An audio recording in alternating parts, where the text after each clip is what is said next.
আব্দুর রহমান মুলজিম খারিজি সে আবা গায়ে দিত, কিন্তু আবার নিচে কোমরের ভিতরে সে একটা ছুরি রাখতো, একটা তলোয়ার রাখতো, ছোট্ট তলোয়ার, দুই পাশের ধারালো একটা ছুরি সবসময় সে সাথে রাখতো। উদ্দেশ্য একটা, হযরত আলীকে সে শহীদ করে দিবে। সুযোগ বুঝে একদিন নামাজের কাতারে দাঁড়ায় গেল। হযরত আলী রাদিয়াল্লাহু আনহু নামাজ পড়তে লাগলেন। রুকুতে সেজদাতে যাওয়ার পরে এই আব্দুর রহমান ছুরি বের করে ওনার মাথা মুবারকে কর্ণের গোড়াতে বারবার অনেকগুলি আঘাত করলেন। কেটে ফেটে রক্ত পড়তে লাগলো। হযরত আলী রাদিয়াল্লাহু আনহু মসজিদের মধ্যে পড়ে গেলেন।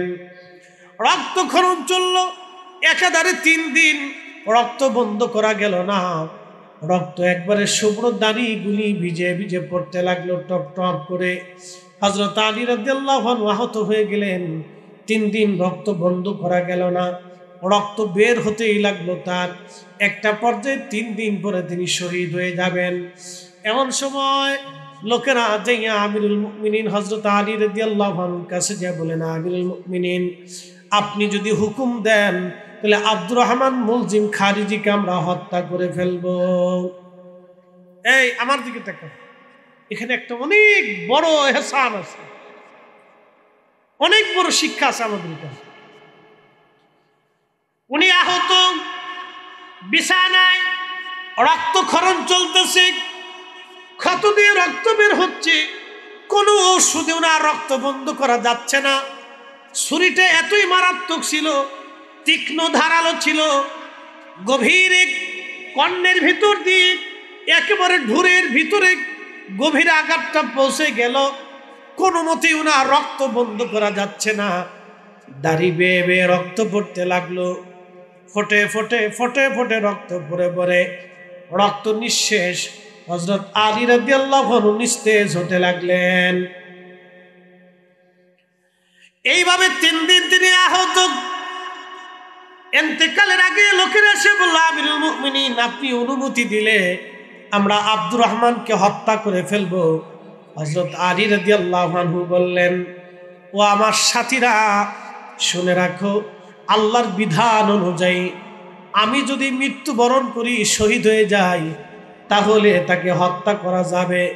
আর আমি যদি মৃত্যু না হই, শহীদ না হই, তাহলে তাকে হত্যা করা যাবে না। তোমরা আগেই তাকে হত্যা করতে পারো না। হ্যাঁ, আমি যদি বেঁচে যাই তাহলে তাকে হত্যা করা যাবে না, আর আমি যদি মরে যাই তাহলে তাকে হত্যা করা যাবে।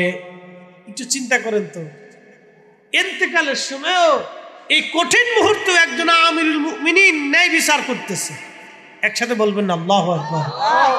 না না, হয় না, আরো জোরে বলেন, আরো জোরে, আরো জোরে। এই সময়ও মুসলিম মিল্লাতের আমির, আমিরুল মুমিনিন, খলিফাতুল মুসলিমিন হযরত আলী ন্যায় বিচারের কতটা আধার হলে, কতটা উন্নত মমশির হলে এই কঠিন আহত অবস্থায় তার শত্রুকে, প্রাণের দুশমনকে পর্যন্ত হত্যা করার অনুমতি দেন নাই। তিনি বলেছেন, আমি যদি শহীদ হই তাহলে হত্যা করা যাবে, বৈধ হবে, আর আমি যদি শহীদ না হই তাহলে তাকে হত্যা করা বৈধ হবে না। আল্লাহর আইনের প্রতি কতটা শ্রদ্ধাশীল হলে, আল্লাহর আইনের প্রতি কতটা মাথা নত করলে সে আল্লাহর আইনটাকে খলিফাতুল মুসলিমিন নিজের জীবনে বাস্তবায়ন করে দেখাই দিয়ে গেছে। এই জন্য আল্লাহ রাসূল বলেছেন, ফাআলাইকুম বিসুন্নতি, তোমরা আমার সুন্নাহ মানবে, ওয়া সুন্নাতিল খুলাফায়ে রাশিদিন আল মাহদীন, আমার খুলাফায়ে রাশিদিনের আদর্শ তোমরা মানবে। শুধু আমাকেই মানবে না, আমার পরে খুলাফায়ে রাশিদিনের সুন্নাহ আদর্শকে তোমরা মেনে চলবে। আজকে ওরা কারা? হযরত ওমর, হযরত উসমান, হযরত আলী, সাহাবে আজমাইন, খুলাফায়ে রাশিদিনের জামানাতে 20 টাকার তারাবির পরেও আজকে যারা 8 টাকা বানিয়ে ফেলেছে, এই সব পেটে হচ্ছে নামাজ চোর, ইহুদির দালাল। প্রিয় উপস্থিতি, হযরত আলী রাদিয়াল্লাহু আনহু 3 দিন পরে তিনি শহীদ হয়ে গেলেন। শহীদ হয়ে যাওয়ার পরে লোকেরা আব্দুর রহমান মুলজিম খারিজিকে ধরে নিয়ে আসছে। সভা বসলো, বিচার হবে। বিচারক রায় দিলেন তাকে হত্যা করা হোক, কিন্তু সহজে তাকে হত্যা করা হবে না, যেহেতু সে একজন প্রতিষ্ঠিত আমিরুল মুমিনিনকে হত্যা করেছে, তাকে হত্যা করা হবে নির্মমভাবে। সর্বপ্রথম তার হাত কাটা হলো। তখন সে আল্লাহ আল্লাহ আল্লাহ আল্লাহ জিকির করে। কথাটা ভালো করে বুঝবেন, শুধু জিকির করলেই তাকে ইমানদার ভাবা যাবে না, একজন নামাজ পড়লেই তাকে প্রকৃত মুমিন ভাবা যাবে না, রোজা রাখলেই প্রকৃত ইমানদার ভাবা যাবে না। যদি আকীদা শুদ্ধ না হয় তাহলে তাকে ইমানদার ভাবার কোনো সুযোগ নাই। কি কথা কন না কেন? সুলতানপুরবাসী হযরতে আলী রাদিয়াল্লাহু আনহুর হত্যাকারী আব্দুর রহমান, তার হাত সাহাবীরা কেটে ফেলল। তখনও সে জিকির করে আল্লাহ আল্লাহ আল্লাহ আল্লাহ আল্লাহ। একটু চিন্তা করেন তো, একজন বেঈমান, তার হাত কাটা হচ্ছে, তখনও সে আল্লাহ জিকির করে। এরপরে তার পা কাটা হলো, তখনও সে আল্লাহ আল্লাহ আল্লাহ আল্লাহ জিকির করে। এবার চিন্তা করেন তো, তাওহীদের প্রতি তার আনুগত্যের অভাব ছিল না, তাওহীদের প্রতি আনুগত্যের কোনো তার অভাব ছিল না। তাওহীদের প্রতি আনুগত্যের জন্য এই লোকটা আল্লাহ আল্লাহ জিকির করে, কিন্তু রিসালাতের প্রতি, আহলে বাইতে রাসূলের প্রতি তার ভালোবাসা ছিল না।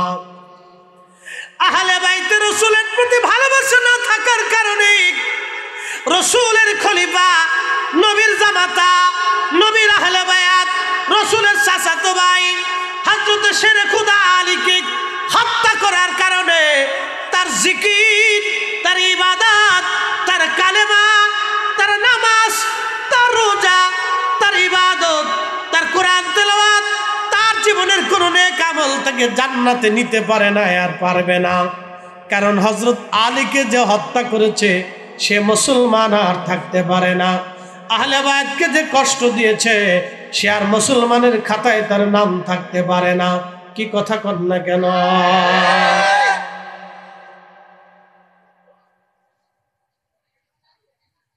সে জিকির করতেছে আল্লাহ আল্লাহ আল্লাহ আল্লাহ, হাত কাটছে তখনও জিকির করে আল্লাহ আল্লাহ আল্লাহ আল্লাহ, পা কাটছে তখনও জিকির করে আল্লাহ আল্লাহ আল্লাহ আল্লাহ, তখনও সে জিকির করে। সাহাবীরা গলা চিপ দিয়ে ধরছে, এ সাহাবীরা তোরা গলা চিপ দিলি কেন? ও তার চোখ উঠিয়ে ফেলা হলো। চোখ উঠিয়ে চোখের চোখটা গোশতের সাথে ঝুলতে ছিল, তখনও সে আল্লাহ আল্লাহ জিকির করে। কি বুঝলেন? তখনও সে আল্লাহ আল্লাহ জিকির করে। তার নাম আব্দুর রহমান মুলজিম খারিজি, হযরতে আলী রাদিয়াল্লাহু আনহুর হত্যাকারী। এই লোকটা তখনও জিকির করে আল্লাহ আল্লাহ আল্লাহ আল্লাহ। চোখ উঠিয়ে ফেলা হলো, তখনও জিকির করে আল্লাহ আল্লাহ আল্লাহ আল্লাহ। তার জিকির থেকে জান্নাতে নিতে পারে নাই, তার ইবাদত থেকে জান্নাতে নিতে পারে নাই, তার কালেমা থেকে জান্নাতে নিতে পারে নাই, কারণ সে হযরত আলীকে হত্যা করেছিল। হযরত আলীকে হত্যা করেছিল। হযরত ইমাম হুসাইনকে যারা হত্যা করলো তাদের কালেমা তাদেরকে জান্নাতে নিতে পারে নাই। কি কথা কন না কেন? তাদের কালেমা তাদেরকে জান্নাতে নিতে পারে নাই, আর জান্নাতে নিতে পারবে না। মাধবপুরবাসী খুবই মনোযোগ দিয়ে কথাগুলি শুনে যান। হযরত আলী রাদিয়াল্লাহু আনহুর হত্যাকারী আব্দুর রহমান মুলজিম খারিজির চোখ উঠানোর পরে তখনও সে আল্লাহ আল্লাহ আল্লাহ। এরপরে সাহাবীরা তার গলা চিপ দিয়ে ধরল। তখন ডাক দে বলে, সাহাবীরা তোরা আমার গলা চিপ দিলি কেন? বলে তোরা আমরা তোর জিহ্বা কেটে ফেলবো। বলে তোরা আমার পা কেটেছ, হাত কেটেছ, চোখ উঠিয়েছ, তোমরা কি দেখো না আমি আল্লাহর জিকির করতেছি, তোরা আমার জিহ্বা কেন কাটবি? তখন সাহাবীরা বলল, বেটা হযরত আলীকে হত্যা করে তুই কার জিকির করিস, কিসের জিকির? তখন সে ডাক দিয়ে বলল, আমি আলীরে মারি নাই, আমি আলী নামক একজন কাফেরকে মেরেছি। আপনারা বলেন হযরত আলীকে যে ব্যক্তি কাফের মনে করে সে কি আর মুসলমান থাকতে পারে? আহলে বাইত রাসূলের সাথে যারা দুশমনি করেছিল তারা খারিজি। সাহাবায়ে কেরামের সাথে যারা দুশমনি করেছে তারা শিয়া। আর আমার রাসূলের ইজ্জতের বিরুদ্ধে যারা দুশমনি করে ওরা নজদি, ওরা ওয়াহাবি। কথা কর না কেন? পরিচয় আছে না? কথা কর না কেন? পরিচয় আছে নি? পরিচয়। আর যারা সাহাবীদেরকে ভালোবাসে, আহলে বাইত রাসূলকে ঈমানের মহব্বত করে এবং আল্লাহর ওলিদেরকে হৃদয় থেকে মহব্বত করে এবং আল্লাহর ওলিদের পথে মতে চলে এবং মাযহাব মানে, তারা হচ্ছে সুন্নি, আহলে সুন্নাত ওয়াল জামাত। তারা সুন্নি মুসলমান, তারা সুন্নি মুসলমান। মনোযোগ দিয়ে কথা শুনে যাবেন। হযরত আলী রাদিয়াল্লাহু আনহু হত্যাকারী আব্দুর রহমান মুলজিম খারিজিকে হত্যা করা হলো। দেখেন তার জিকির, তার নামাজ, তার কালেমা, তার রোজা, তার হজ, তার যাকাত তাকে জান্নাতে নিতে পারে নাই। কারণ আহলে বাইত রাসূলের সঙ্গে সে দুশমনি করেছে। আহলে বাইত রাসূলের সঙ্গে দুশমনি করেছে। খলিফাতুল মুসলিমিন হযরত আলীর সঙ্গে দুশমনি রাখার কারণে তার কোনো ইবাদত আল্লাহ কবুল করে নাই। কোনো ইবাদত দিয়ে সে আল্লাহর জান্নাতে যেতে পারে নাই। মধুপুরবাসী হযরত ইমাম হুসাইন রাদিয়াল্লাহু আনহু কারবালায় 22,000 সৈন্য সামনে দাঁড়ানো। আমার দিকে কথাগুলি শুনে যাবেন। 22,000 সৈন্য সামনে দাঁড়ানো। 22,000-এর মধ্যে একজন খ্রিস্টান নাই, একজন ইহুদি নাই, একজন শিখ নাই, একজন হিন্দু নাই, একজন বৌদ্ধ নাই, একজন নাস্তিক নাই। 22,000-এর মধ্যে সবাই কালমা পড়নে বলা মুসলমান ছিল। আর যিনি 22,000-এর প্রধান সেনাপতি যিনি ছিলেন তার নাম আমর বিন সাদ। তার পরিচয়টা দিয়ে যায়। তিনি এমন একজন সাহাবীর ছেলে ছিলেন, দুনিয়ার থেকে যে সাহাবী জান্নাতের সার্টিফিকেট পেয়েছেন, এ সাহাবীর নাম সাদ বিন আবি ওয়াক্কাস। আবু বকর ফিল জান্নাতি, ওমর ফিল জান্নাতি, ওসমান ফিল জান্নাতি, আলী ফিল জান্নাতি, তালহা ফিল জান্নাতি, জুবাইর ফিল জান্নাতি, আব্দুর রহমান ইবনে আউফ ফিল জান্নাতি, সাদ বিন আবি ওয়াক্কাস ফিল জান্নাতি, সাইদ ইবনে জুবাইর ফিল জান্নাতি, আব্দুর রহমান ইবনে আউফ ফিল জান্নাতি, আবু উবাইদা ইবনে জাররা ফিল জান্নাতি। 10 জন সাহাবী জান্নাতি। এই 10 জনের একজনের নাম সাদ বিন আবি ওয়াক্কাস রাদিয়াল্লাহু আনহু। তিনি তখন ইন্তেকাল করেছিলেন। তার ছেলের নাম আমর। এই আমর হলো কারবালার প্রধান সেনাপতি। আজিদের পক্ষে টাকার কাছে, ক্ষমতার কাছে মানুষের ঈমান বিক্রি হয়, যেটা বর্তমানে মধ্যপ্রাচ্যের ডলারের কাছে আমার দেশের কিছু মাথা মোটা শায়েকরা বিক্রি হয়ে গেছে। ইসরায়েল যখন ফিলিস্তিনিদেরকে হত্যা করে তখন তারা মুখ বুঝে মুখের মধ্যে আঠা মেরে বসে থাকে। তারা ইসরায়েলের পক্ষ মনে মনে নেয়। মনে রাখবেন আপনারা, ওই যে দাজ্জাল পৃথিবীতে আসবে, দাজ্জালের প্রথম কাতারের সৈনিক হবে 70,000 ইহুদি। আর ইহুদিদের সাপোর্টার হবে সুফিয়ানি বাহিনী। সুফিয়ানি বাহিনী কোনো কাফের বাহিনী হবে না, তারা মুসলিমদের মধ্যে হবে। মুসলমানদের মধ্যে লক্ষ লক্ষ মুসলমান এই যে দাজ্জালের পক্ষ নিবে, ইহুদিদের পক্ষ নিবে। যারা মুসলমানদের মধ্যে ইহুদিদের পক্ষ নিবে, ফিলিস্তিনের বিরুদ্ধে যারা দাঁড়াবে, বাজান ওরা কোনোদিনও মুসলমানের বন্ধু হতে পারে না। ওরা সবকটা মুসলমানের দুশ্মন। কথা কন না কেন?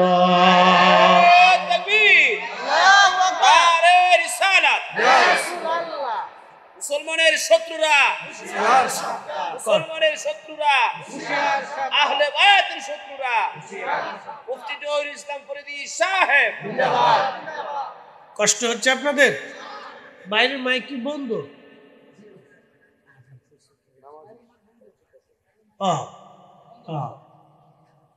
বাইরের নামাজ শুনতেছে। আচ্ছা চলুন, খুব মনোযোগ দিবে। এগুলো সূত্র, a square plus b square বুঝতে হবে আমাদেরকে। বোঝাটা আমাদের জন্য জরুরি।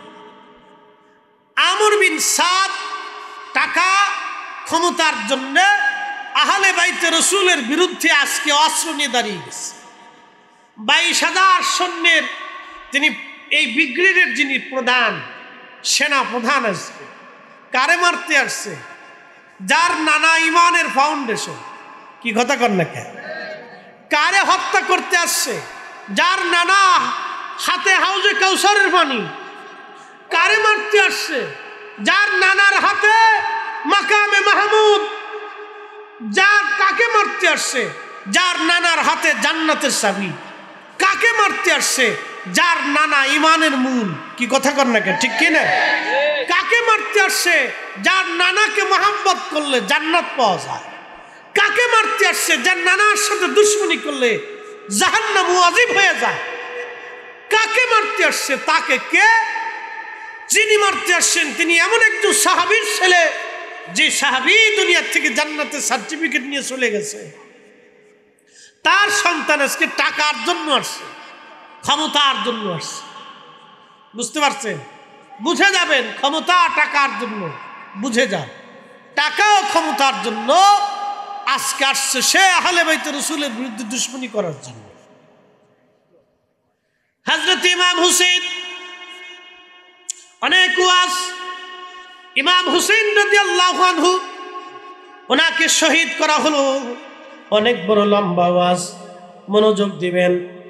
শহীদ করার পরে আওলাদে রাসূলের পবিত্র দেহ মোবারক আল্লামা ইমাম ইবনে কাসির আল বেদার একটা বর্ণনায় লেখেন, তারা চিন্তা করলো যদি আমরা কবর দিয়ে সীমানা দিয়ে যাই তাহলে সারা জীবন মানুষ আসবে, এসে ইমাম হুসাইনের জিয়ারত তারা করবে।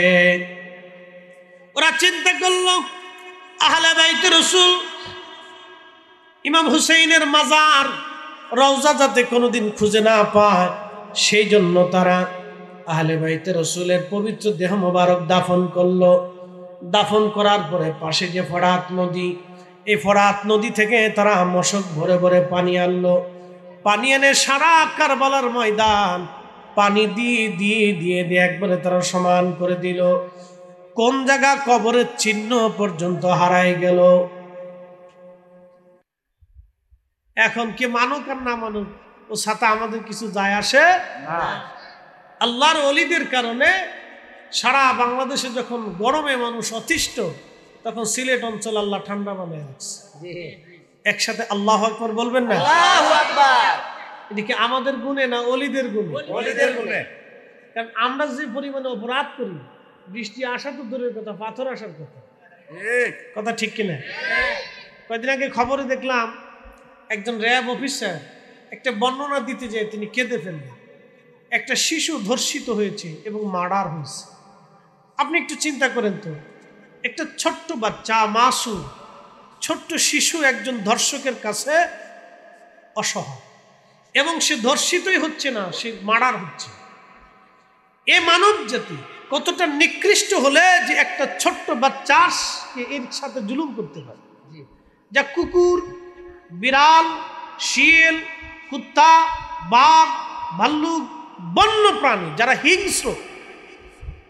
হিংস্র, যাদের আকল নেই, জ্ঞান নেই, সেই প্রাণীরাও পর্যন্ত আল্লাহর আইনের বাহিরে যাইয়া তারা তাদের ছোট্ট শাবকের সাথে এই ধরনের কার্যকলাপ করে না, যেটা মানুষ করেছে। এর অর্থ হচ্ছে আল্লাহর বৃষ্টি আসার কথা না, পাথর আসার কথা ছিল।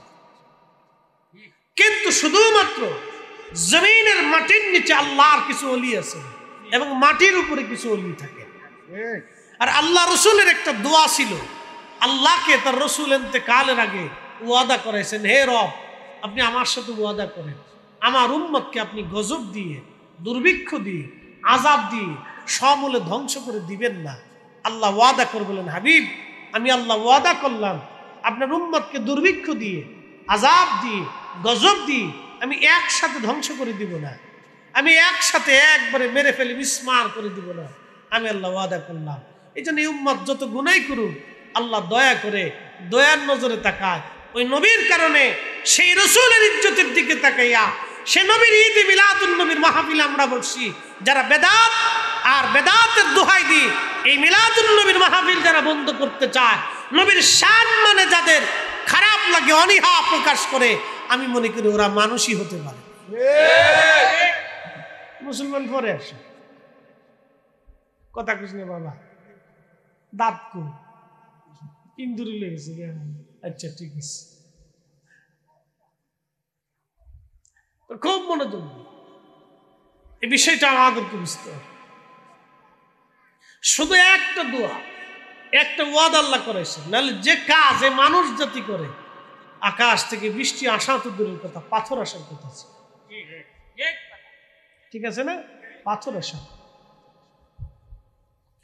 প্রিয় উপস্থিতি, আপনি একটু চিন্তা করেন তো, আমার বিষয়ে ছেলেরা দিয়েছে হযরত বেলালের জীবনী এবং কারবালার ঘটনা। কোনটা কেন? কিন্তু ওরা পোলাপান বুঝে না, আমাদেরকে বিষয় দিতে হয় না। আমরা যারা বক্তা, আমরা সব বিষয়ে আল্লাহ আমরা নলেজ দিচ্ছি, এটা আল্লাহ দিছে আর কি।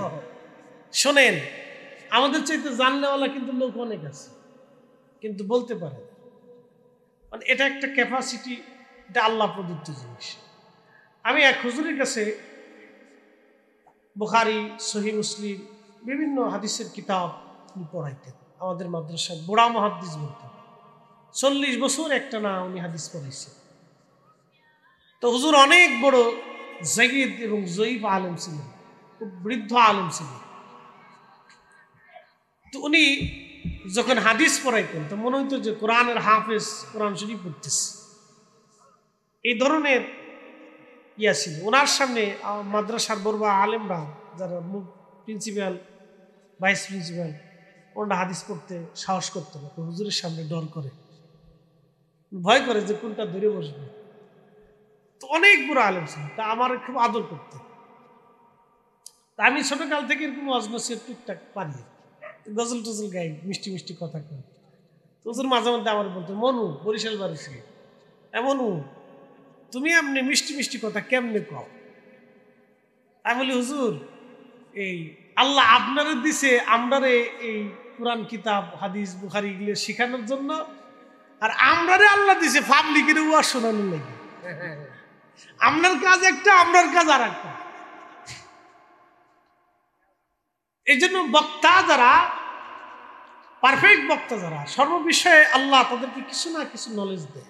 দেওয়ার কারণে আমরা সব বিষয়ে, এটা আল্লাহ প্রদত্ত জিনিস। আমরা যখন ওয়াজে বসি তখন আল্লাহ প্রদত্ত, আল্লাহর পক্ষ থেকে এটা আসে।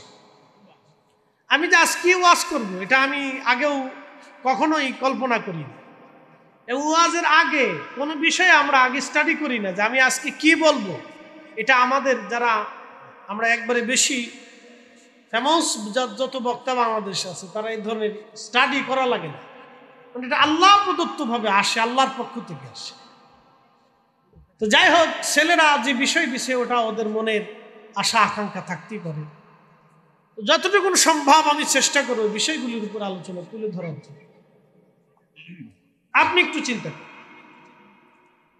যে কারবালার দিকে যাই, আওলাদ রাসূল ইমাম হুসেইন রাদিয়াল্লাহু আনহু কারবালাতে 3 দিন ছিল। 3 দিন পানি ছিল না, আরো বেশি ছিলেন। 3 দিন পানি ছিল না, পানি দিছিল। তিনি ক্ষুধার্ত ছিলেন, বাচ্চারা ক্ষুধার্ত, ছোট্ট শিশু বাচ্চা ক্ষুধার্ত, সবাই অতিষ্ঠ, খুবই কষ্ট করতেছিল। তখন আল্লাহর আকাশ থেকে পাথর নিক্ষেপ হওয়ার কথা ছিল, আসমান থেকে পাথর পড়ার কথা ছিল। পৃথিবীতে এত বড় জুলুম আর কারো উপরে হয়েছে কিনা আমাদের জানা নেই। আহলে বাইতে রাসূল, আওলাদে রাসূল ইমাম হুসেইন রাদিয়াল্লাহু আনহু এবং তার পরিবারের উপরে কারবালার মাঠে যে জুলুম হয়েছিল, পৃথিবীর ইতিহাসে কারো পরিবারের উপরে এই ধরনের জুলুম হয়েছে আমাদের জানা। এত বড় জুলুম, এত বড় অত্যাচার, এত বড় কষ্ট ওনাদেরকে দেওয়া হয়েছে। ওই দিন আল্লাহর আকাশ থেকে পাথর নিক্ষেপ হওয়ার কথা ছিল, কিন্তু আল্লাহ ফালান, আল্লাহ ফালান নাই। একটা মাত্র কারণ, আল্লাহ রাসূল ওয়াদা করে গেছেন, আল্লাহ আপনি ওয়াদা করেন আমার উম্মতকে আপনি ধ্বংস করে দিবেন। একসাথে বলা যাবে আল্লাহু আকবার। প্রিয় মাধবপুরবাসী, বিষয়টা অত্যন্ত জটিল। এই জন্য আমার রবের একটা পরিচয় আছে, আর রহমানুর রহিম।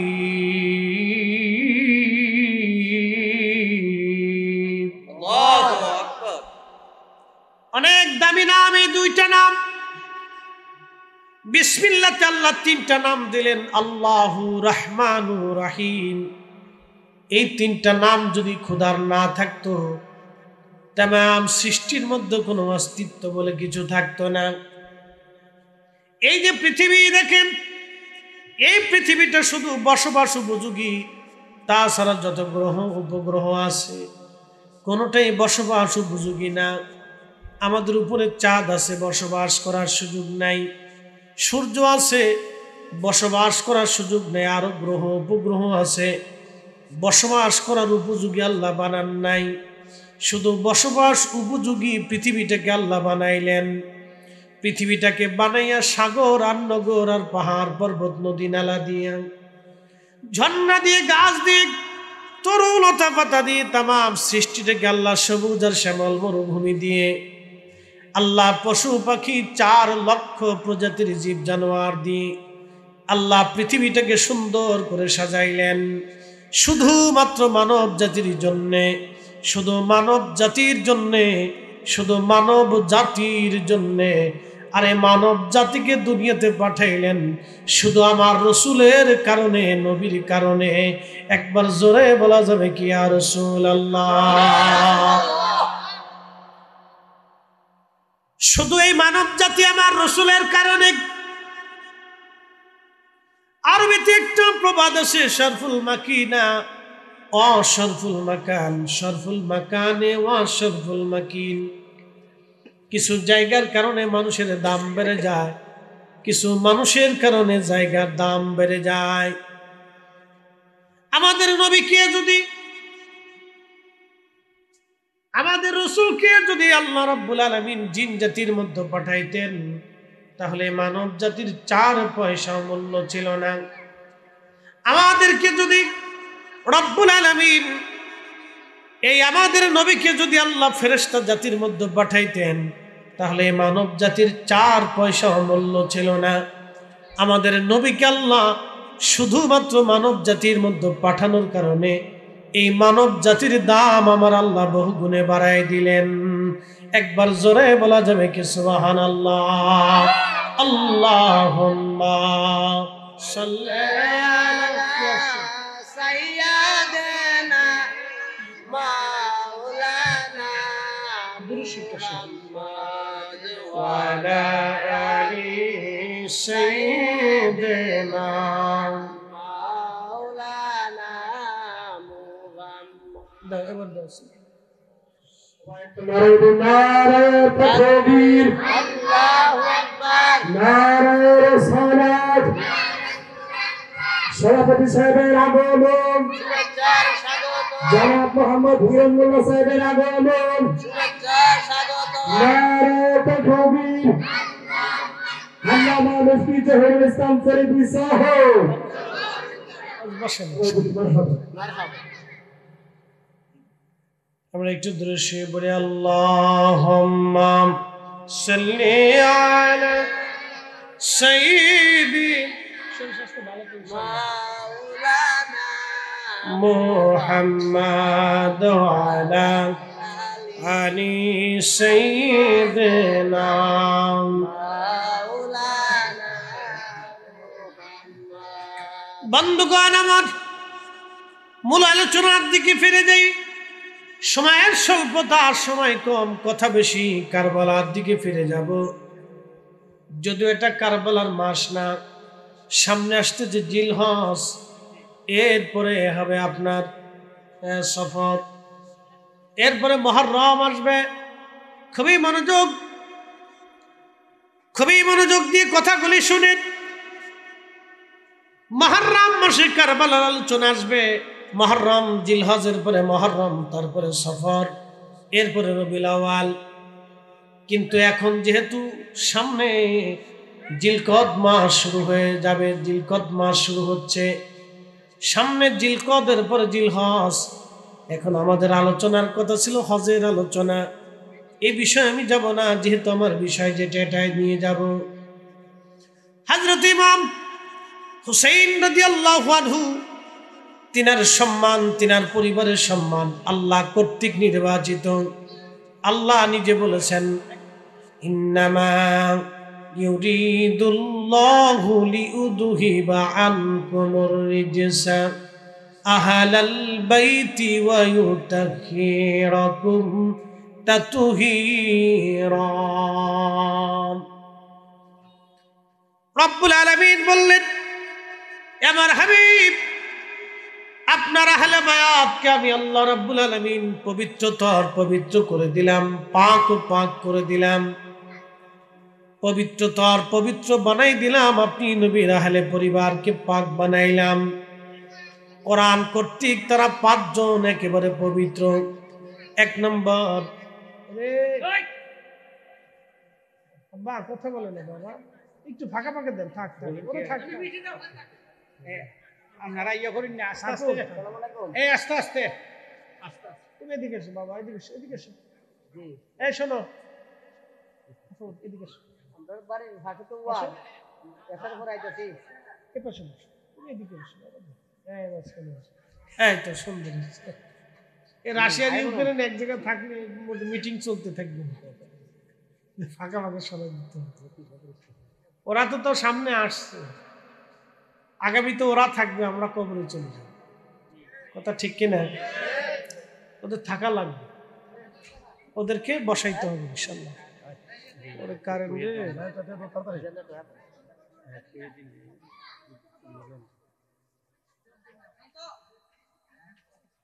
অবস্থা ভালো লাগছে।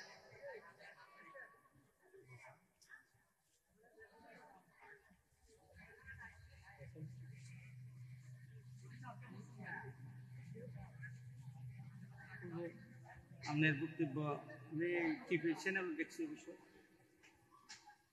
গত বছর ছিলেন? গত বছর কি আমি আসছিলাম? না না না, টিভি চ্যানেল না, ওই ও, আপনি বয়ান কত বছর করে আলাপ করবেন, বয়ান করুন।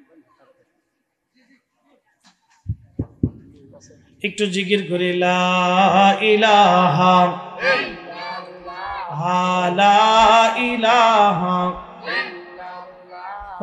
লা ইলাহা হাসবি রাব্বি জাল্লাল্লাহ মা ফি কলবি গায়রুল আহলুর মুহাম্মদ সাল্লাল্লাহ, বলি নূর মুহাম্মদ সাল্লাল্লাহ, লা ইলাহা ইল্লাল্লাহ। এই লাইটটা বন্ধ করা যায়? বন্ধ করে দাও। লা ইলাহা লা ইলাহা ইল্লাল্লাহ মুহাম্মাদুর রাসূলুল্লাহ সাল্লাল্লাহু আলাইহি ওয়াসাল্লাম। কোরআনের আয়াত নাজিল হলো, আহলে বাইত রাসূলের মর্যাদা। একটু মনোযোগ দিন, কোরআনের আয়াত নাজিল হলো। আল্লাহর হাবিবের তখন গা মুবারকে একটা কালো চাদর ছিল, পশমের চাদর, একটু মোটা কম্বলের মতো। ওই চাদর মোড়া দিয়ে হুজরা শরীফ থেকে নবীজি বের হইয়া হযরত ফাতেমা রাদিয়াল্লাহু আনহার বাড়ির দিকে হাঁটতে শুরু করলেন। ফাতেমা রাদিয়াল্লাহু আনহার ঘরের সামনে যায় দাঁড়াইলেন। নবীজিকে দেখে হযরত ফাতেমা দৌড়ে আসছেন। আল্লাহর নবী তাকে চাদরের মধ্যে জড়িয়ে ধরলেন, চাদরের ভিতরে নিয়ে গেলেন।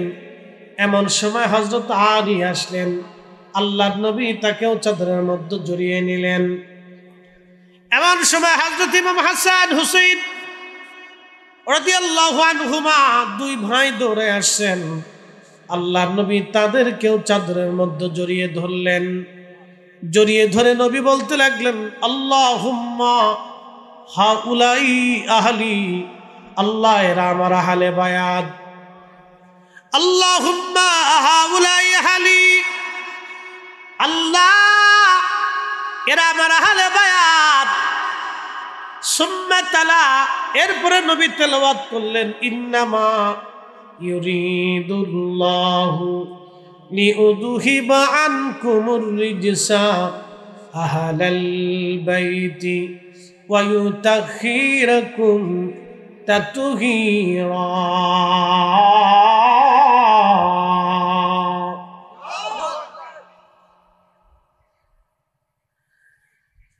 আল্লাহ পাক ডাক দিয়ে বলতেছে, হাবিব, আমি আল্লাহ নিশ্চয় আমি আপনার আহলকে পবিত্র করে দিয়েছি, পাক ও সাফ আমি আল্লাহ করে দিয়েছি।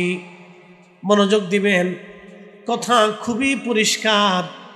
1 নম্বরে নবীজি, 2 নম্বরে ফাতেমা, 3 নম্বরে আলী, 4 নম্বর 5 নম্বরে হাসান হুসেইন রিদওয়ানুল্লাহি তাআলা আলাইহিম আজমাইন।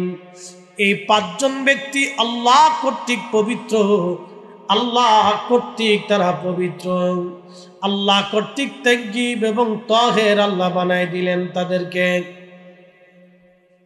এই 5 জনের এই পরিবার থেকে খাস আহলে বাইতে খাস বলা হয়। আহলে বাইতে আম, প্রিয় নবীর অন্যান্য পরিবারের সদস্য যারা আছেন তারাও আহলে বাইতের সদস্য, কিন্তু এই 5 জনকে আল্লাহ একবারে খাসভাবে নির্বাচন করলেন। মনোযোগ দিয়ে কথাগুলি শুনবেন। হযরতে ইমাম আহমদ ইবনে হাম্বল তিনি তিনার কিতাব মুসনাদ আহমদে এবং আল্লামা ইমাম ইবনে কাসির তিনার কিতাব আল বেদায় ওয়ান নেহার মধ্যে একটা কওল, একটা ঘটনা তিনি লেখেন। হযরত আলী রাদিয়াল্লাহু তাআলা আনহু তিনি সিরিয়ার দিকে রওনা করেছেন যুদ্ধের জন্য তিনি সেনাবাহিনী নিয়ে রওনা। বর্তমান যে কারবালা, এই কারবালাতে ইমাম হুসেন শহীদ যেখানে হন, এই রাস্তা দিয়ে উনি যাওয়ার সময় লোকদেরকে জিজ্ঞেস করলেন, হে লোকেরা, এই জায়গার নাম কি? লোকেরা বলল, আমিরুল মুমিনিন, এই জায়গার নাম হচ্ছে কারবালা। ওই কারবালাতে একটা বিশেষ ধরনের গাছ ছিল, ওই গাছের নাম হলো হানজাল গাছ। গাছের নাম বলা হতো হানজাল। এই বিশেষ গাছ হানজাল গাছ দেখে হযরত আলী রাদিয়াল্লাহু আনহু তিনি সওয়ারি থেকে নামলেন, ঘোড়ার পিঠ থেকে তিনি নামলেন, নেমে ওই হানজাল গাছের পাশে গেলেন। গাছের পাশে যাইয়া হযরত আলী রাদিয়াল্লাহু আনহু ওইখানে যায় নামাজ বিছাইয়া তিনি নামাজ পড়া শুরু করে দিলেন।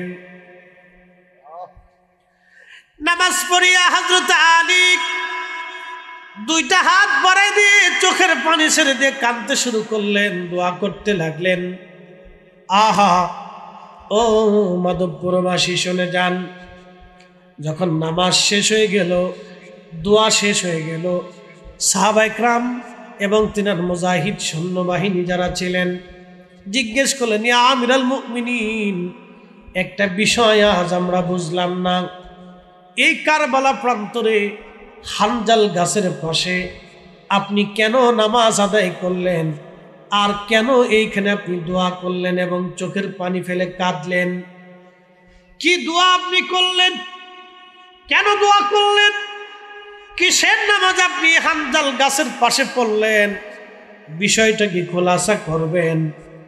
আমিরুল মুমিনিন হযরত আলী রাদিয়াল্লাহু আনহু ডাক দেয়া বলে, সাথীরা, আমার সঙ্গীরা, তোমরা শুনে রাখো, এই ময়দানে আমার হুসাইন সহ আমার পরিবারের লোকজন নির্মমভাবে শহীদ হয়ে যাবে। আমি যে হানজাল গাছের পাশে নামাজ পড়েছি, এইখানে আমার হুসাইন শহীদ হবে, আমার হুসাইনের সাথী যারা তারা শহীদ হবে। আমি আলী এইখানে বসে দোয়া করলাম, এই জন্য নামাজ পড়লাম আল্লাহর শুকরিয়া নামাজ, দোয়া করলাম এই জন্য সেই কঠিন দিন আমার আওলাদদেরকে বিষম কষ্ট দেওয়া হবে, আমার স্বজনদেরকে বিষম কষ্ট দেওয়া হবে সেই দিন।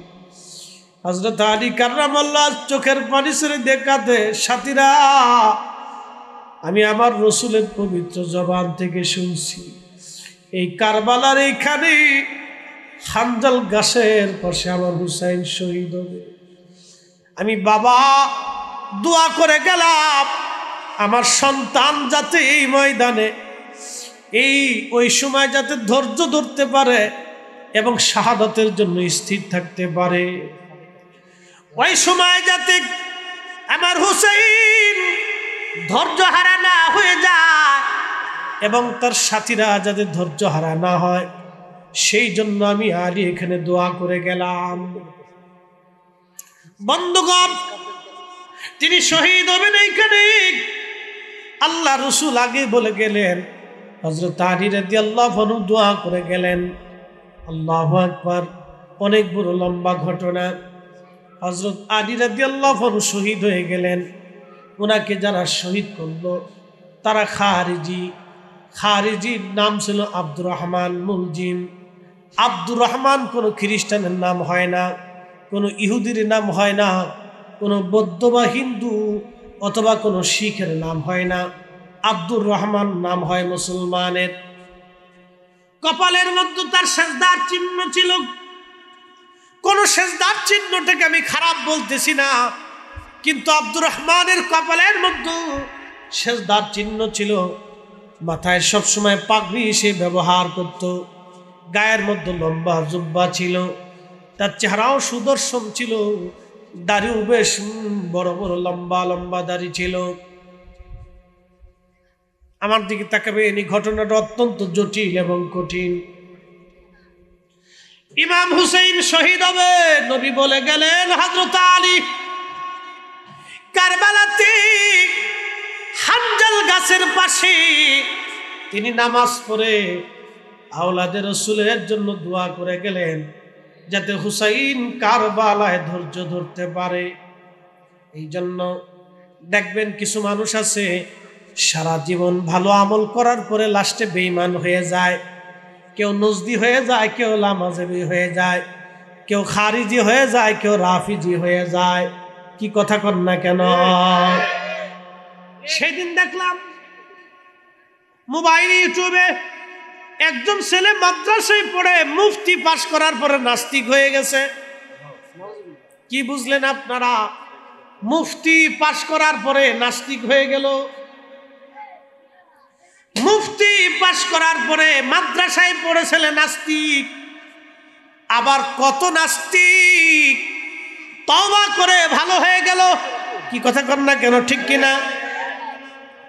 কত নাস্তিক তওবা করে ভালো হয়ে গেল, কত ভালো নাস্তিক হয়ে গেল। এই জন্য হেদায়েত আল্লাহর হাতে।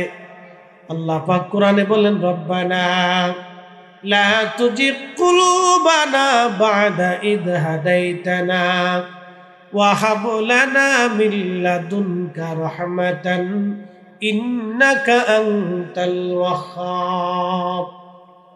রব্বানা লা তুজিগ কুলুবানা, হে রব আমাদের অন্তরকে আপনি বক্র বানাই দিয়েন না, বাঁকা বানায়েন না, আমরারে নাস্তিক বানায়েন না, খারিজি বানায়েন না, রাফিজি বানায়েন না, মুতাজিলা বানায়েন না, শিয়া বানায়েন না, আমাদেরকে নজদি বানায়েন না।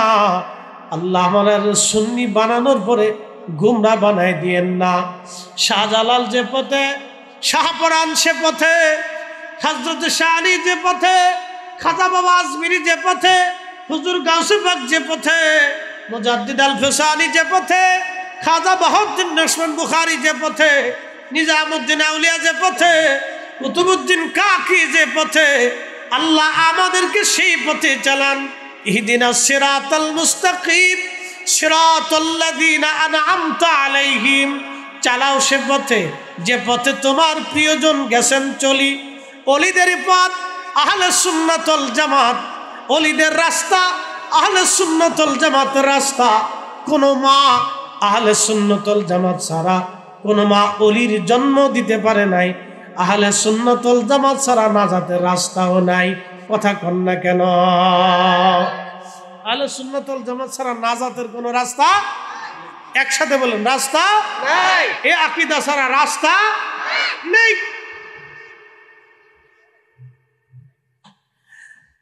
মাধবপুরের মুসলমান, সুলতানপুরবাসী, মনোযোগ দিয়ে কথাগুলি শুনে যাবেন।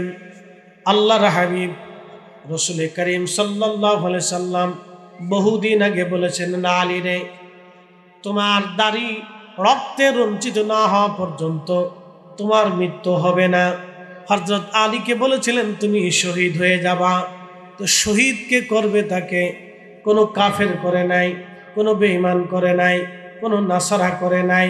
তাকে শহীদ করেছে একজন নামধারী মুসলমান, তার নাম আব্দুর রহমান মুলজিম খারিজি। নাম আব্দুর রহমান, কপালে সেজদার চিহ্ন, মুখে লম্বা দাড়ি, মাথায় শুদ্ধ পাগড়ি, গায়ে চমৎকার পোশাক, নাম আব্দুর রহমান মুলজিম খারিজি। সে ওই যে আমাদের দেশে অনেক সময় বক্তারা আবা পরে না, আবা কুর্তা, কুর্তা সৌদি আরবের জাতীয় পোশাক এটা। সৌদি রাজা বাদশাহ আমির উমরা ওলামা হুদালা মধ্যপ্রাচ্যে আরবে দেখবেন তারা এই কুর্তা আবার সবসময় পরে। এটা আদিকাল থেকে আরবিয়ান পোশাক, এটা আদিকাল থেকে আরবের জাতীয় পোশাক। আর আমাদের জাতীয় পোশাক হচ্ছে লুঙ্গি। আমাদের জাতীয় পোশাক কি? জোরে কর না। জাতীয় পাখির নাম কি? কও এই ছেলেরা, আজকে পরীক্ষা। জাতীয় ফলের নাম কি? কও। জাতীয় পশুর নাম কি? জুয়েল, জাতীয় পশু, পশু বাঘ, রয়্যাল বেঙ্গল টাইগার, টাইগার হলো জাতীয় পশু। বাপরে বাপ, বাঘ মামা। বাঘ মামা দেখছো কোনোদিন? মামি দেখো না।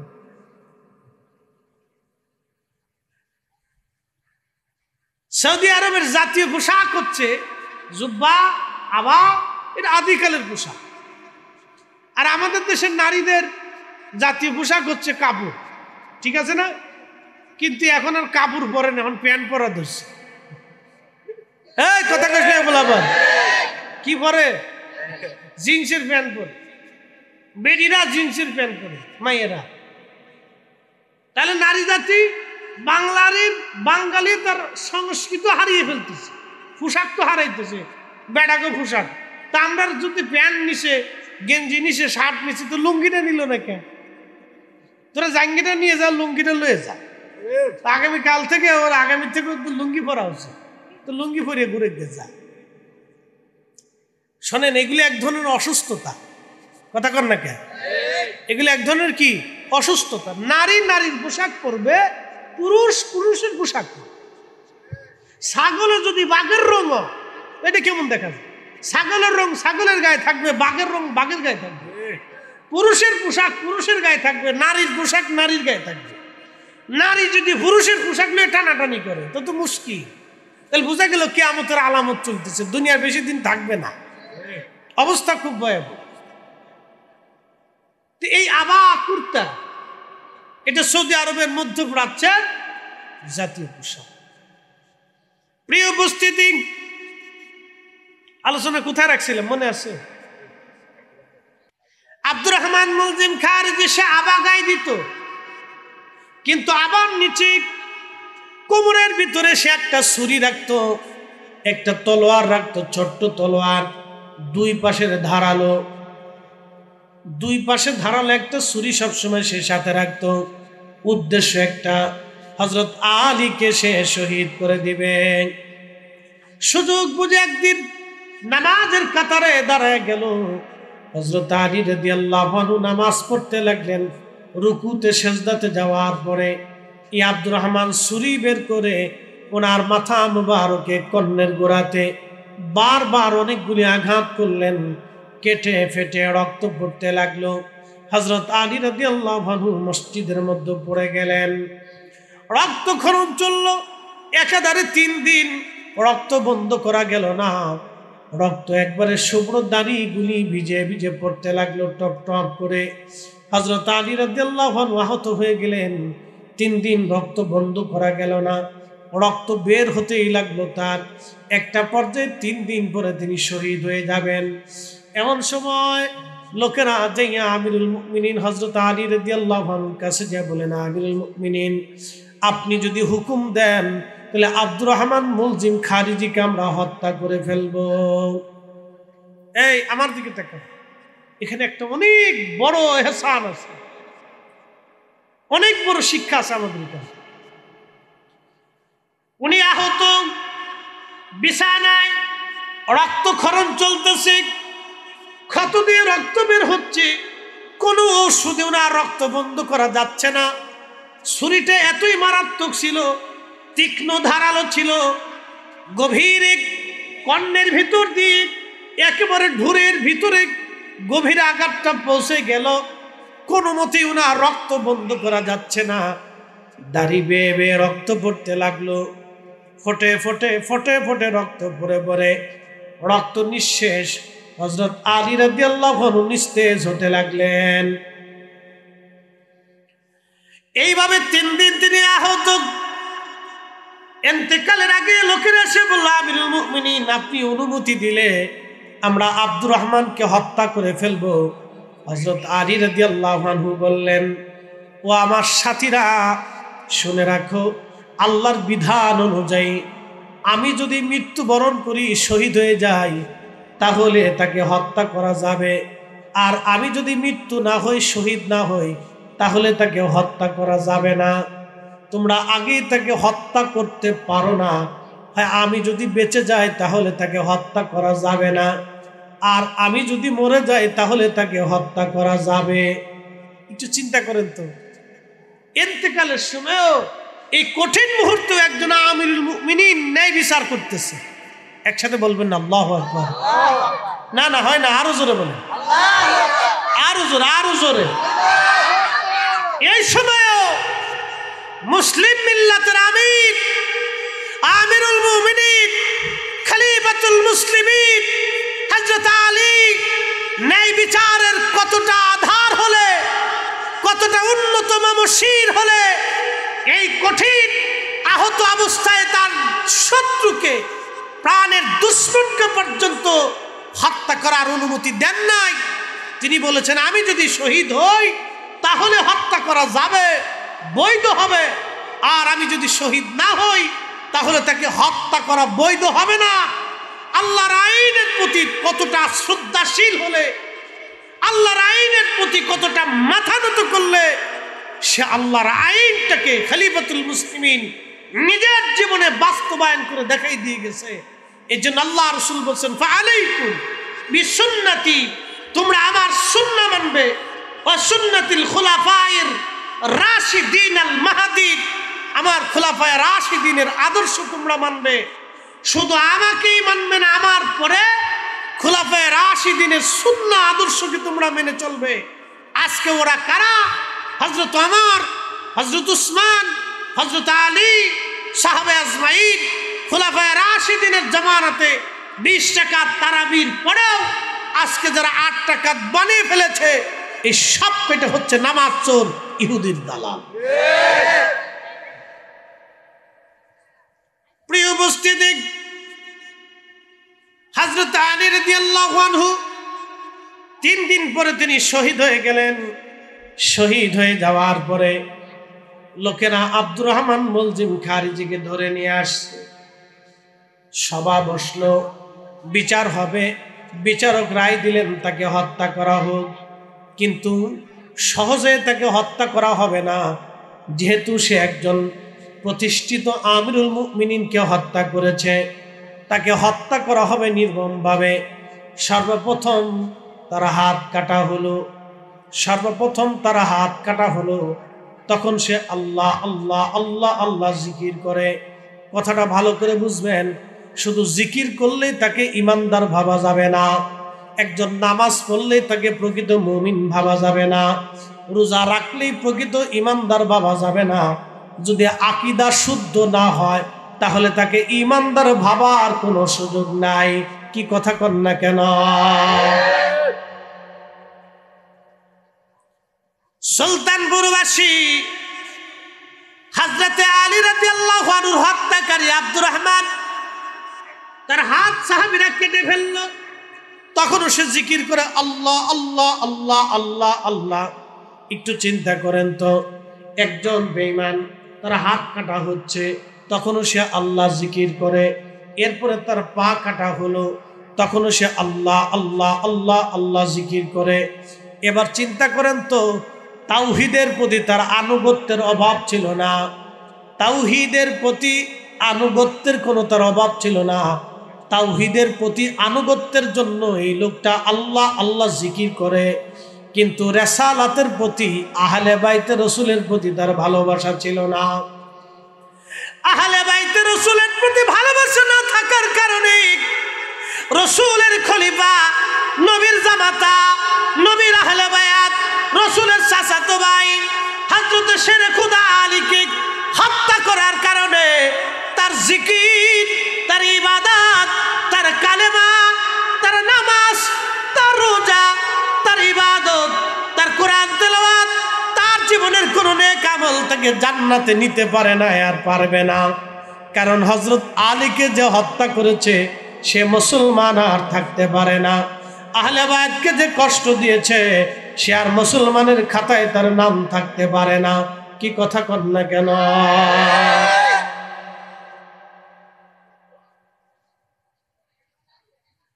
সে জিকির করতেছে, আল্লাহ আল্লাহ আল্লাহ আল্লাহ, হাত কাটছে তখনও জিকির করে আল্লাহ আল্লাহ আল্লাহ আল্লাহ, পা কাটছে তখনও জিকির করে আল্লাহ আল্লাহ আল্লাহ আল্লাহ, তখনও সে জিকির করে।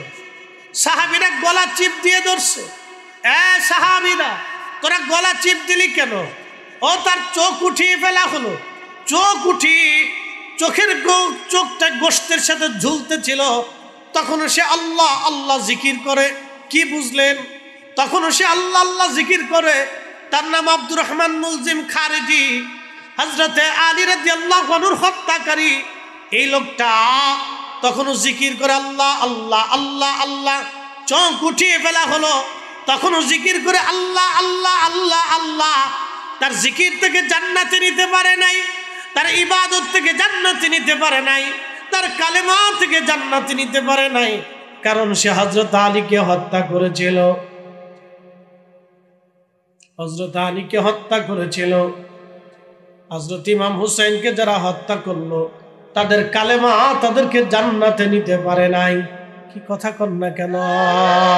তাদের কালেমা তাদেরকে জান্নাতে নিতে পারে নাই, আর জান্নাতে নিতে পারবে না। মাধবপুরবাসী খুবই মনোযোগ দিয়ে কথাগুলি শুনে যান। হযরত আলী রাদিয়াল্লাহু আনহুর হত্যাকারী আব্দুর রহমান মুলজিম খারিজির চোখ উঠানোর পরে তখনও সে আল্লাহ আল্লাহ আল্লাহ। এরপরে সাহাবীরা তার গলা চিপ দিয়ে ধরল, তখন ডাক দে বলে, সাহাবীরা তোরা আমার গলা চিপ দিলি কেন? বলে তোরা আমরা তোর জিহ্বা কেটে ফেলবো। বলে তোরা আমার পা কেটেছ, হাত কেটেছ, চোখ উঠিয়েছ, তোমরা কি দেখো না আমি আল্লাহর জিকির করতেছি, তোরা আমার জিহ্বা কেন কাটবি? তখন সাহাবীরা বলল, বেটা হযরত আলীকে হত্যা করে তুই কার জিকির করিস, কিসের জিকির? তখন সে ডাক দিয়ে বলল, আমি আলীরে মারি নাই, আমি আলী নামক একজন কাফেরকে মেরেছি। আপনারা বলেন হযরত আলীকে যে ব্যক্তি কাফের মনে করে সে কি আর মুসলমান থাকতে পারে? আহলে বাইত রাসূলের সাথে যারা দুশমনী করেছিল তারা খারিজি, খারিজি। সাহাবায়ে কেরামের সাথে যারা দুশমনী করেছে তারা শিয়া। আর আমার রাসূলের ইজ্জতের বিরুদ্ধে যারা দুশমনী করে ওরা নজদি, ওরা ওয়াহাবি। কথা কর না কেন? পরিচয় আছে না? কথা কর না কেন? পরিচয় আছে নি? পরিচয় আছে। আর যারা সাহাবীদেরকে ভালোবাসে, আহলে বাইতে রাসূলকে ঈমানের মুহাব্বত করে এবং আল্লাহর ওলিদেরকে হৃদয় থেকে মুহাব্বত করে এবং আল্লাহর ওলিদের পথে মতে চলে এবং মাযহাব মানে, তারা হচ্ছে সুন্নি, আহলে সুন্নাত ওয়াল জামাত। তারা সুন্নি মুসলমান, তারা সুন্নি মুসলমান। মনোযোগ দিয়ে কথা শুনে যাবেন। হযরত আলী রাদিয়াল্লাহু আনহু হত্যাকারী আব্দুর রহমান মুলজিম খারিজিকে হত্যা করা হলো। দেখেন তার জিকির, তার নামাজ, তার কালেমা, তার রোজা, তার হজ, তার যাকাত তাকে জান্নাতে নিতে পারে নাই, কারণ আহলে বাইত রাসূলের সঙ্গে সে দুশমনী করেছে। আহলে বাইত রাসূলের সঙ্গে দুশমনী করেছে। খলিফাতুল মুসলিমিন হযরত আলীর সঙ্গে দুশমনী রাখার কারণে তার কোনো ইবাদত আল্লাহ কবুল করে নাই, কোনো ইবাদত দিয়ে সে আল্লাহর জান্নাতে যেতে পারে নাই। মধুপুরবাসী হযরত ইমাম হুসাইন রাদিয়াল্লাহু আনহু কারবালায় 22,000 সৈন্য সামনে দাঁড়ানো। আমার দিকে কথাগুলি শুনে যাবেন। 22,000 সৈন্য সামনে দাঁড়ানো। 22,000-এর মধ্যে একজন খ্রিস্টান নাই, একজন ইহুদি নাই, একজন শিখ নাই, একজন হিন্দু নাই, একজন বৌদ্ধ নাই, একজন নাস্তিক নাই। 22,000-এর মধ্যে সবাই কালমা পড়নে বলা মুসলমান ছিল। আর যিনি 22,000-এর প্রধান সেনাপতি যিনি ছিলেন তার নাম আমর বিন সাদ। তার পরিচয়টা দিয়ে যাই, তিনি এমন একজন সাহাবীর ছেলে ছিলেন, দুনিয়ার থেকে যে সাহাবী জান্নাতের সার্টিফিকেট পেয়েছেন, এ সাহাবীর নাম সাদ বিন আবি ওয়াক্কাস। আবু বকর ফিল জান্নাতি, ওমর ফিল জান্নাতি, ওসমান ফিল জান্নাতি, আলী ফিল জান্নাতি, তালহা ফিল জান্নাতি, জুবাইর ফিল জান্নাতি, আব্দুর রহমান ইবনে আউফ ফিল জান্নাতি, সাদ বিন আবি ওয়াক্কাস ফিল জান্নাতি, সাইদ ইবনে জুবাইর ফিল জান্নাতি, আব্দুর রহমান ইবনে আউফ ফিল জান্নাতি, আবু উবাইদা ইবনু জাররা ফিল জান্নাতি। 10 জন সাহাবী জান্নাতি। এই 10 জনের একজনের নাম সাদ বিন আবি ওয়াক্কাস রাদিয়াল্লাহু আনহু। তিনি তখন ইন্তেকাল করেছিলেন। তার ছেলের নাম আমর। এই আমর হলো কারবালার প্রধান সেনাপতি। ইয়াজিদের পক্ষে টাকার কাছে, ক্ষমতার কাছে মানুষের ঈমান বিক্রি হয়, যেটা বর্তমানে মধ্যপ্রাচ্যের ডলারের কাছে আমার দেশের কিছু মাথা মোটা শায়েকরা বিক্রি হয়ে গেছে। ইসরায়েল যখন ফিলিস্তিনিদেরকে হত্যা করে তখন তারা মুখ বুঝে মুখের মধ্যে আঠা মেরে বসে থাকে। তারা ইসরায়েলের পক্ষ মনে মনে নেয়। মনে রাখবেন আপনারা, ওই যে দাজ্জাল পৃথিবীতে আসবে, দাজ্জালের প্রথম কাতারের সৈনিক হবে 70,000 ইহুদি। আর ইহুদিদের সাপোর্টার হবে সুফিয়ানি বাহিনী। সুফিয়ানি বাহিনী কোনো কাফের বাহিনী হবে না, তারা মুসলিমদের মধ্যে হবে। মুসলমানদের মধ্যে লক্ষ লক্ষ মুসলমান এই যে দাজ্জালের পক্ষ নিবে, ইহুদিদের পক্ষ নিবে। যারা মুসলমানদের মধ্যে ইহুদিদের পক্ষ নিবে, ফিলিস্তিনের বিরুদ্ধে যারা দাঁড়াবে, বাজান ওরা কোনোদিনও মুসলমানের বন্ধু হতে পারে না। ওরা সবকটা মুসলমানের দুশ্মন। কথা কন না কেন?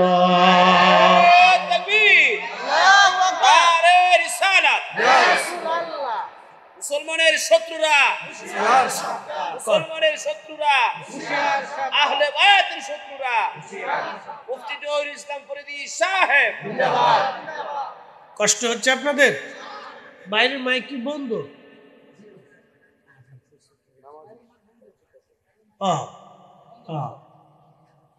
বাইরে নামাজ চলতেছে।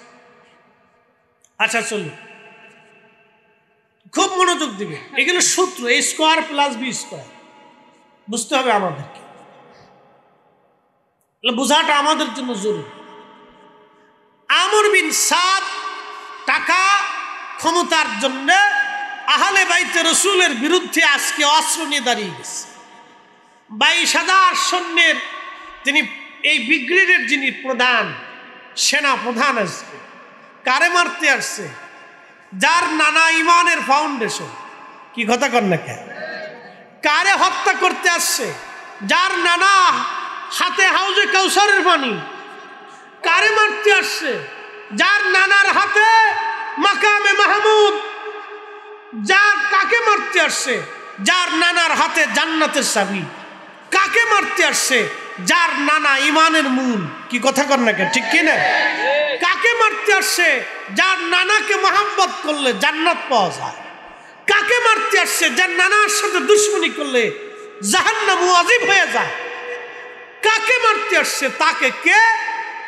যিনি মারতে আসছেন তিনি এমন একজন সাহাবীর ছেলে, যে সাহাবী দুনিয়ার থেকে জান্নাতের সার্টিফিকেট নিয়ে চলে গেছে। তার সন্তান আজকে টাকার জন্য আসছে, ক্ষমতার জন্য আসছে। বুঝতে পারছেন? বুঝে যাবেন, ক্ষমতা টাকার জন্য। বুঝে যান, টাকা ও ক্ষমতার জন্য আজকে আসছে সে আহলে বাইতে রাসূলের বিরুদ্ধে দুশমনি করার জন্য। হযরত ইমাম হুসাইন অনেক ওয়াজ।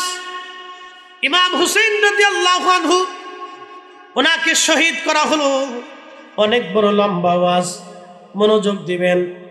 শহীদ করার পরে আওলাদে রাসূলের পবিত্র দেহ মোবারক আল্লামা ইমাম ইবনে কাসির আল বেদায়ের একটা বর্ণনায় লেখেন, তারা চিন্তা করলো যদি আমরা কবর দিয়ে সীমানা দিয়ে যাই তাহলে সারা জীবন মানুষ আসবে, এসে ইমাম হুসাইনের জিয়ারত তারা করবে।